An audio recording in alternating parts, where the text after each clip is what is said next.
Die Glocke, German for the bell, was proposed top-secret Nazi scientific technological device, secret weapon or Wunderwaffe, first described by Polish journalist Igor Witkowski.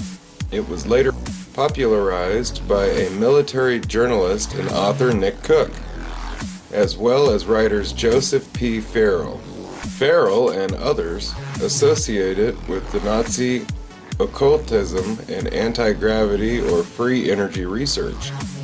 According to Patrick Kiger, writing in National Geographic, Die Glocke has become a popular subject of speculation, and a following similar to science fiction fandom exists around it and other alleged Nazi miracle weapons or wonder weapons.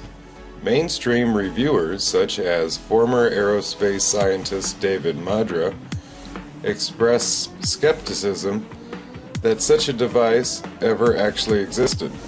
Arguments about the existence of Die Glocke originated in the works of Igor Witkowski. His 2000 Polish language book, The Truth About Wonder Weapons, reprinted in German, refers to it as the Nazi bell. Witkowski wrote that his first discovery of the existence of Die Glocke by reading transcripts from interrogations of a former Nazi SS officer, Jacob Sporberg. According to Witkowski, he was shown the alleged classification of transcripts in August 1997 by an unnamed Polish intelligence contact who said he had access to the Polish government documents regarding Nazi secret weapons. Witkowski maintains that he was only allowed to transcribe the documents and was not allowed to make any copies. Although no evidence of the veracity of Witkowski's statements has been produced, they reached a wider audience when they were retold by British author Nick Cook, who added his own views to the Witkowski statements in The Hunt for Zero Point.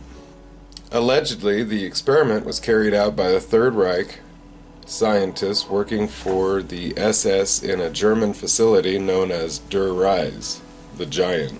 Die Glocke is described as being a device made out of a hard, very heavy metal, approximately 9 feet wide and 12 to 15 feet tall, having a shape similar to that of a large bell. According to Cook, this device obstinately contains 2 counter-rotating cylinders which would be filled with a mercury-like substance, violet in color. This metallic liquid was codenamed Serum 525 and was otherwise cautiously stored in a thin thermos flask a meter high, encased in lead. Additional substances said to be employed in the experiment referred to as Lichtmetall, light metal, including thorium and barium peroxide.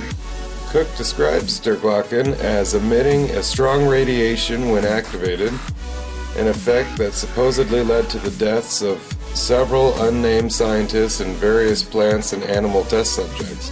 Based on certain external indications, Witkowski states that the ruin of the metal framework in the vicinity of the Wenceslas mine, authentically dubbed the Hinge, may have once served as a test rig for an experiment in anti-gravity propulsion generated with Die Glocke. Others, however, dismissed the derelict structure as simply being a conventional industry cooling tower.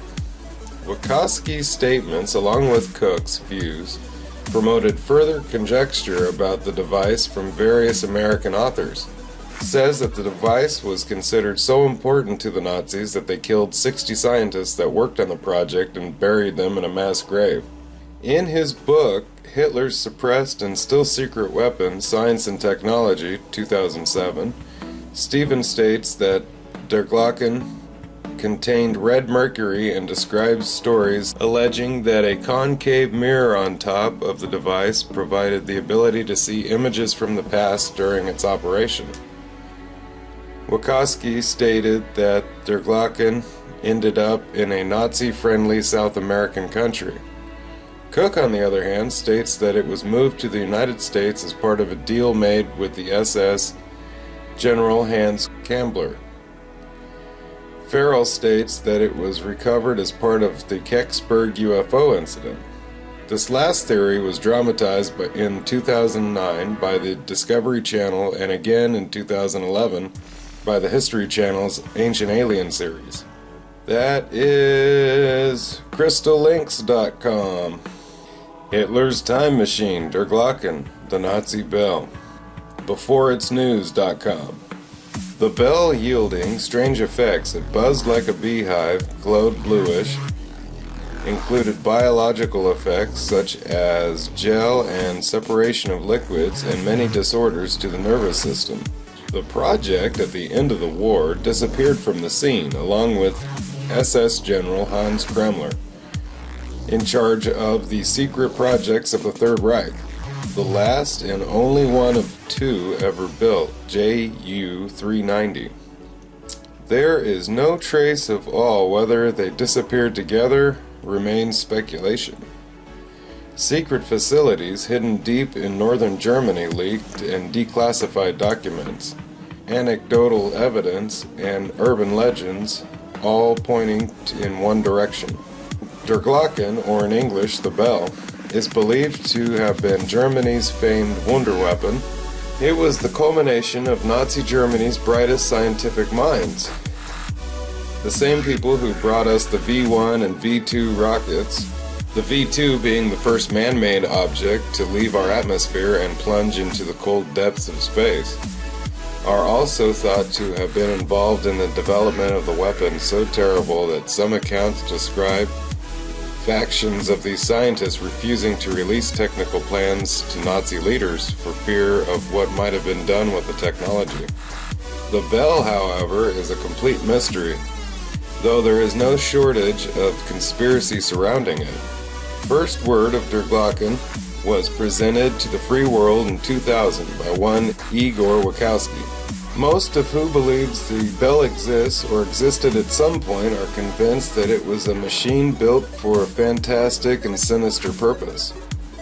Most believe that it was either a working time machine or an anti-gravity machine. If you believe what you see on TV and read on the internet, the Third Reich was indeed undertaking something rather nefarious research and development just prior to the end of the war in 1945. Allegedly, an experiment was carried out by the Third Reich scientists working for the SS in a German facility known as Der Reis, the Giant, near Wenceslas Mine and close to the Czech border. The Bell Hinge. If we allow our speculations to run wild, we can easily come up with any number of scenarios, from time travel to manipulation of space-time to anti-gravity and even interdimensional travel. Some German scientists have gone on record as stating that the machine was designed to warp space-time and to allow the SS to travel backwards through time. Though, since the majority of the world still speaks English, we can safely say their plan didn't work. An ancient Hindu manuscript circa 1000 AD describes a very similar machine. The Sangamera Sudharahara, quote, "Strong and durable must the body of the Vamira be, like a great flying bird of light material. Inside one must put the mercury engine with this iron heating apparatus underneath. By means of the power latent in the mercury which set the driving whirlwind in motion, a man sitting inside may travel a great distance in the sky." According to another ancient Hindu text, the Mahabharata, one Bhima variety was shaped like a spear, borne alongside a great speed on a mighty wind generated by mercury. The Nazis' upper echelon was known to be obsessive regarding ancient magic, and in particular, diverging from India, which they considered an ancient home of the Aryan race. Perhaps the idea of the bell initiated in the Hindu tales of flying Varma aircraft, which themselves were very similar to modern tales of UFOs. When the German upper echelon realized that the war was unwinnable, key leaders and scientists began to evaporate, leaving Germany and disappearing from public view. Hypothetically, these Nazi secret science projects were dismantled and allegedly shuffled off to points unknown. South America and Antarctica rank as the highest locales of interest. In 1945, the Bell was removed from its underground bunker under the command of and accompanied by SS General Dr. Hans Krammler aboard a massive long-range German aircraft. Witkowski claims that more than 60 scientists associated with the projects were assassinated by the SS before the Bell was transported.